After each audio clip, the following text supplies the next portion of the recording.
खुशी खड़ी रुके ना एक घड़ी, एक पल है जिंदगी, एक पल कुछ भी नहीं।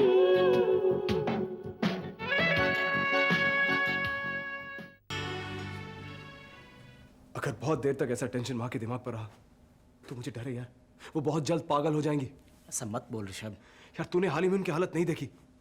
जैसे पानी बहुत देर तक अगर उबलता रहा तो धुआं बनकर उड़ जाता है, वैसे ही अगर इंसान का खून उबलता रहा तो वो अपने प्राण से हाथ धो बैठता है। यार मुझे तो डर है कहीं उन्हें अस्पताल ले जाने की नौबत ना आ जाए।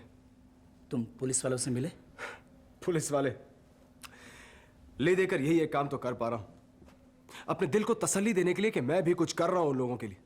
रोज अपना फर्ज पूरा करने के लिए पुलिस स्टेशन पहुंच जाता हूं, लेकिन सच तो यह है कि इसके अलावा और कुछ भी नहीं कर पा रहा मैं।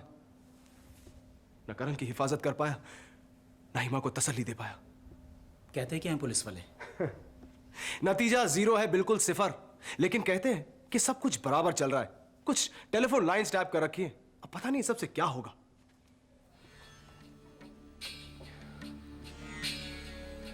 त्यागी,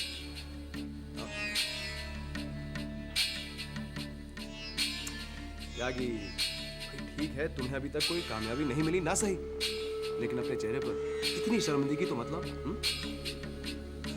भैया हम उनका सब कहूँ तलाश कर, जहाँ ढूंढा जा सकता था वहाँ भी, जहाँ नहीं ढूंढा जा सकता था।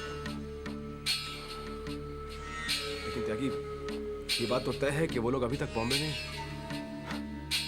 अब जब वो लोग हमारे हाथ नहीं आ रहे तो मैं ये समझ नहीं पा रहा कि उनकी अक्ल की तारीफ करूं या अपनी नाकामयाबी की बुराई।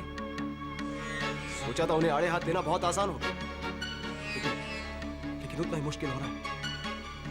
भैया ये बात तो तय है कि वो लोग कौन ऐसी जगह पे हैं जो हमरे और पुलिस दोइयों के शक के दायरे के बाहर है। बहुत सा मुजरिम वो खाली फ्लैट में जो नया बिल्डिंगों में होता है वो में जाकर छुपता है।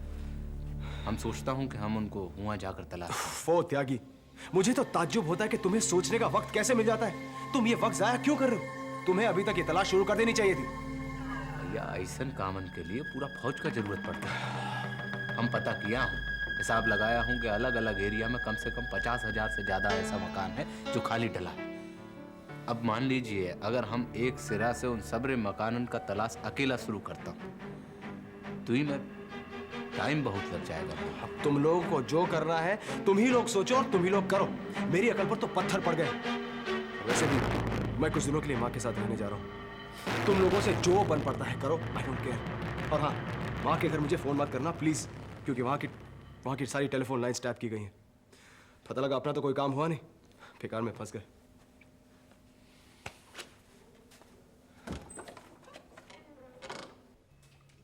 चले सौरभ? रुक जाओ, रात का डिनर करके जाना। नहीं, आज नहीं। आज मुझे घर बहुत जल्दी पहुंचना है। कहीं पुलिस स्टेशन से केस के बारे में फोन ना आ जाए। भाई कोई तो ऐसी शाम होगी जिस पर मेरा नाम लिखा हो। जब देखो तुम अपने मसलों में उलझी रहती हो। कभी कभी मुझे ऐसा लगता है कि तुम्हारी जिंदगी में मेरे लिए कोई इम्पोर्टेंस है भी कि नहीं। I am sorry.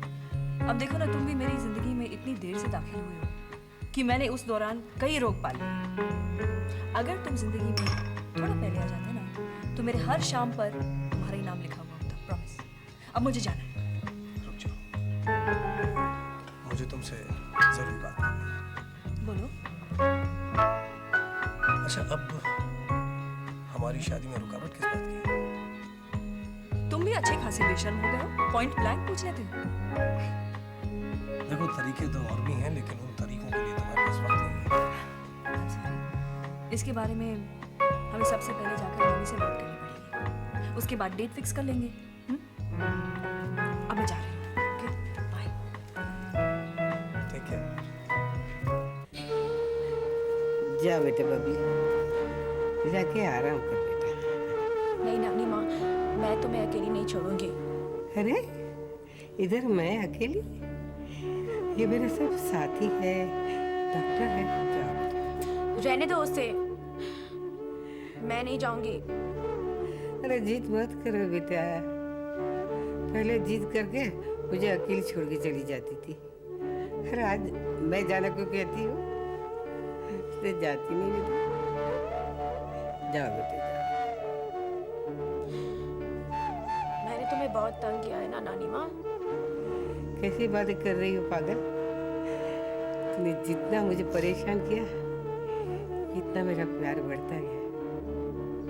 अरे तू तंग करती थी, मुझे बहुत अच्छा लगता था बेटा। प्लीज नानी माँ मुझे और मत रुलाओ और जल्दी से ठीक हो जाओ। अरे मेरी जान, ये मेरे बस की बात नहीं है। तो फिर चलो ना अमेरिका मेरे साथ, वहाँ पे मैं तुम्हारा इलाज करवाती हूँ। प्लीज नानी माँ। अरे बुढ़ापे का इलाज दुनिया का कोई डॉक्टर नहीं करता बेटे। ये बुढ़ापा आता क्यों है नानी माँ? बस करो बेटा, मेरे में ताकत नहीं तेरे सवालों का जवाब देने की। बबली बेटा, हाँ बहुत जी करता है तेरी और फरियाद की बात सुनने के लिए। खुश हो ना बेटी? हाँ मैं बहुत खुश हूँ नानी माँ, मैं अरे। बहुत खुश हूँ। और प्रहलाद का काम भी ठीक चल रहा है। वहाँ के बड़े बड़े फोटोग्राफर्स में प्रहलाद का नाम लिया जाता है। मैं घर संभालती हूँ नानी माँ, और प्रहलाद मुझे बहुत प्यार करता है। और पता है नानी माँ,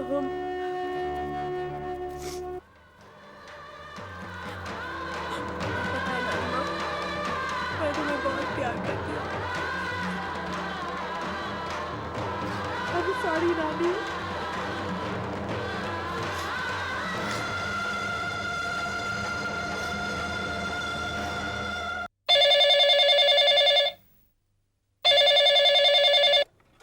हेलो, कैसी हो देविका? हाँ मैं तो वैसी ही हूँ, लेकिन आपकी आवाज में कुछ फर्क नजर आ रहा है। अच्छा, कैसी सुनाई दे रही हूँ? Well, let me see. आवाज में एक तरन्नुम, हर लफ्ज कुछ खिला खिला।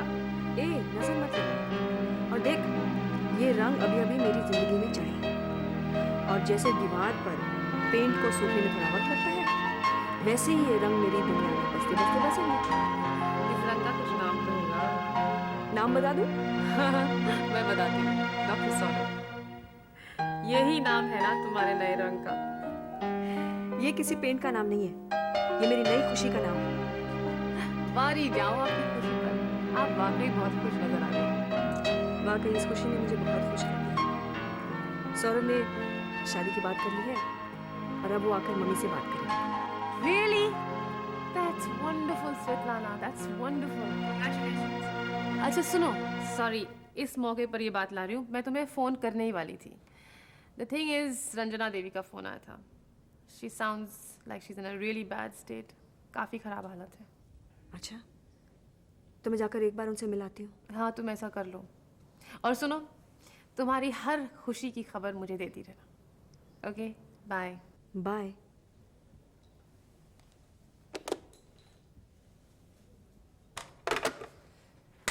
स्वेतलाना की शादी हो रही है डॉक्टर सौरभ से।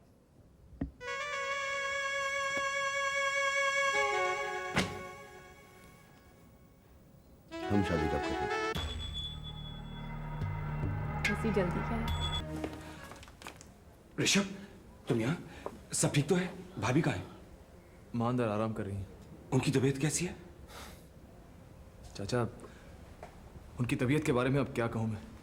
दिन पर दिन दुख बढ़ता ही जा रहा है, और इसका एक ही इलाज है, करण। कब से सो रही? जब से मैं आया हूँ। तुम्हारी उनसे कोई बातचीत हुई? नहीं, लेकिन आप इतने परेशान क्यों लग रहे हैं? केडी का फोन आया था, इसलिए मैं भाभी को देखने चला आया। व्हाट? क्या कहा केडी?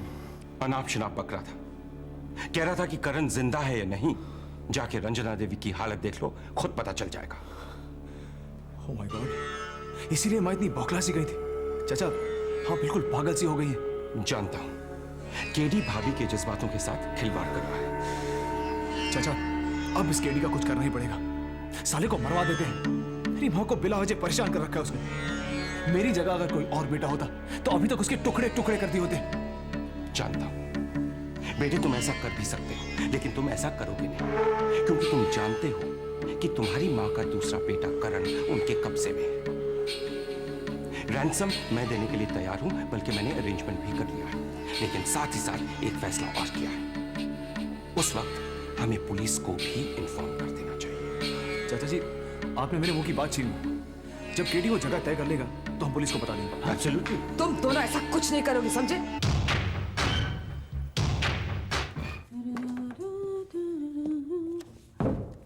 हाय, क्या बात है? अकेले क्यों बैठी हूँ? रितु कहाँ है?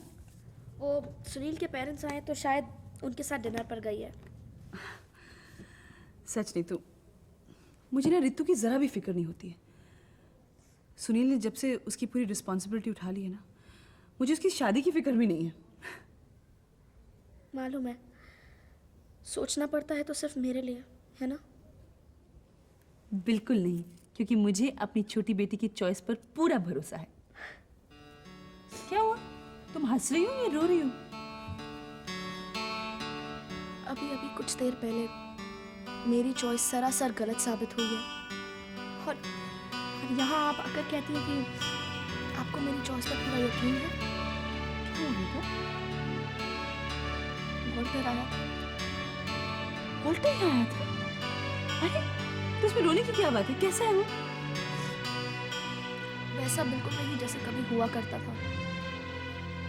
ये नहीं तू, वो करीब 1 साल उससे दूर रहा है, थोड़ा बहुत चेंज तो आएगा ही उसमें। मम्मी, 1 साल में इतना चेंज मेरे लिए अननेचुरल है। वॉल्टर पर उसकी कामयाबी का नशा इस तरह हावी है कि वो यहाँ मेरे घर में बैठकर सिर्फ अपनी तारीफ करता गया कि मैं ये हूँ, मैं वो हूँ। कम ऑन, रिलैक्स बेटा। उसकी बातों से तो मुझे ऐसा लग रहा था जैसे वो कनाडा हम दोनों के सपनों की खातिर नहीं, बल्कि अपने किसी कॉम्प्लेक्स की वजह से गया। 1 साल में फर्क सिर्फ इतना आया है कि वॉल्टर को पहले इंफीरियोरिटी कॉम्प्लेक्स था और आज सुपीरियोरिटी। पर सच तो ये है कि वो आज भी कॉम्प्लेक्स्ड है। एक बात ध्यान से सोचो, 1 साल वो तुमसे दूर रहा, लेकिन वो कहाँ रहा था? अमेरिका में था ना? कुछ तो असर होगा ही बेटा। मुझे ये असर मंजूर नहीं है। फल लगने पर पेड़ झुक जाता है, फिर वो पेड़ कहीं भी दुनिया के किसी भी कोने में क्यों ना हो, सूखे पेड़ ही अकड़ कर खड़े रहते हैं। तुम यकीन मानो, इतने महीनों बाद आज मैं वॉल्टर से मिली, पर उसके साथ कुछ वक्त गुजारना मेरे लिए जैसे सजा काटना था। मुझे नहीं लगता कि वॉल्टर और मेरा रिश्ता ज्यादा देर तक चल पाएगा।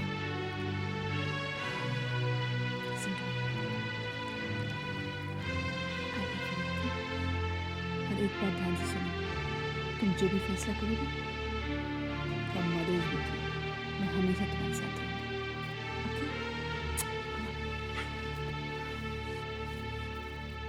तुम दोनों बिल्कुल ऐसा नहीं करोगे।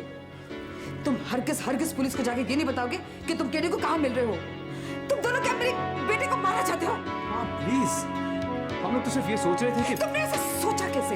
ये बात तुम्हारे दिमाग में आई कैसे? तो भाभी, आप चाहती क्या है? इन हरकतों के लिए उन्हें माफ कर दिया जाए, छोड़ दिया जाए? I don't give a damn। एक चीज याद रखना, अगर मेरे करण को कुछ हो गया ना तो मेरी मौत हो जाएगी। Please control yourself. करण के लिए वैसे भी तो हम लोग इतना कुछ कर रहे हैं। बस इतना और कर दो, जो केडी कहता है ना वही करो। बेटा, एक बार मेरा करण मेरे पास वापस आ जाएगा ना, तुम्हें जैसा करना तुम वैसे ही करना। लेकिन भाभी, उसके बाद वो हमारे हाथ आएंगे कहाँ? भाड़ में जाए। My son is more important। तुम क्या ये कह रही हो कि तुम्हारे पति और मेरे पिता मिस्टर केशव मल्होत्रा के कातिल को सजा न दी जाए? उनको सजा देने के लिए तुम मेरे बेटे की जान लोगे? केशव अब नहीं रहा, उसको मर के 2 साल हो गए, लेकिन मेरा बेटा तो जिंदा है ना। प्लीज प्लीज उसको मत मारो, ऐसा खेल मत खेलो प्लीज। भाभी, हम कोई खेल नहीं खेल रहे। खेल रहे हो। तुम लोगों ने सोचा कि मैं सो गई हूँ, इसके लिए बैठ के दोनों खिचड़ी पका रहे थे। तुमने सोचा कि मुझे पता नहीं चलेगा, और तुम मुझे बताते भी नहीं। नहीं माँ, तुमसे छिपाकर हम लोग कुछ नहीं कर रहे थे, ट्रस्ट मी।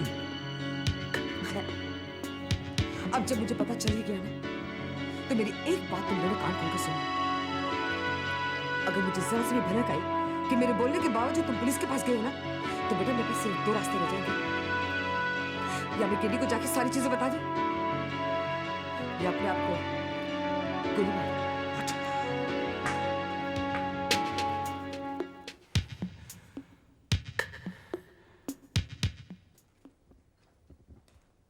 चले वॉल्टर? कहाँ? वही जो हम दोनों के लिए सबसे खास जगह हुआ करती थी। खास जगह? मुझे तो ऐसी कोई जगह ध्यान नहीं। वॉल्टर, रानी कैफे, चलो वहीं चलते हैं। रानी कैफे? तुम भी स्टूपिड नहीं तू। वहाँ पर जाकर तो मुझे अपनी बेकारी और बेरोजगारी के दिन याद आ जाएंगे। और वैसे भी वहाँ पर सिर्फ पक्कड़ लोग जाते हैं। लगता है तुम जरूरत से ज्यादा दौलतमंद हो गए, है ना? हाँ नीतू, मैंने कम से कम इतनी दौलत तो कमा ली है कि मल्होत्रा फैमिली जैसे दौलतमंद खानदान की नीतू मल्होत्रा को उसकी रुतबे के लायक किसी शानदार रेस्टोरेंट में जाकर डिनर करा सकूं। नहीं तो चलो किसी एक्सक्लूसिव क्लब या रेस्टोरेंट में चलते हैं। तुम बिल्कुल रानी कैफे नहीं जाना चाहते? उन लोगों से नहीं मिलना चाहते जिनसे हम दोनों को इतना प्यार मिला था? नीतू, जिंदगी को भी वक्त की तरह आगे बढ़ना चाहिए। जमाना बहुत कॉम्पिटिटिव हो गया है। जो छूट गया उसे जाने दो। जमाना एक साल में इतना बदल गया। मुझे लगता है कि मेरा प्यार, वो यादें, वो सब तुम्हारे लिए बीती हुई बात है। तुम यहाँ पलट कर वापस क्यों आई? नहीं आना चाहिए था वैसे तुम्हें। तुम्हें भी वक्त की तरह आगे बढ़ना चाहिए था।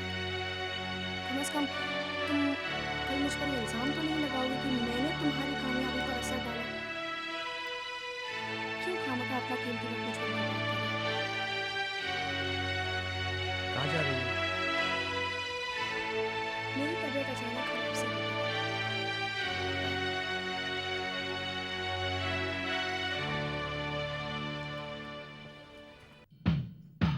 वफा मोहब्बत नफरत प्यार दौलत शोहरत भागम भाग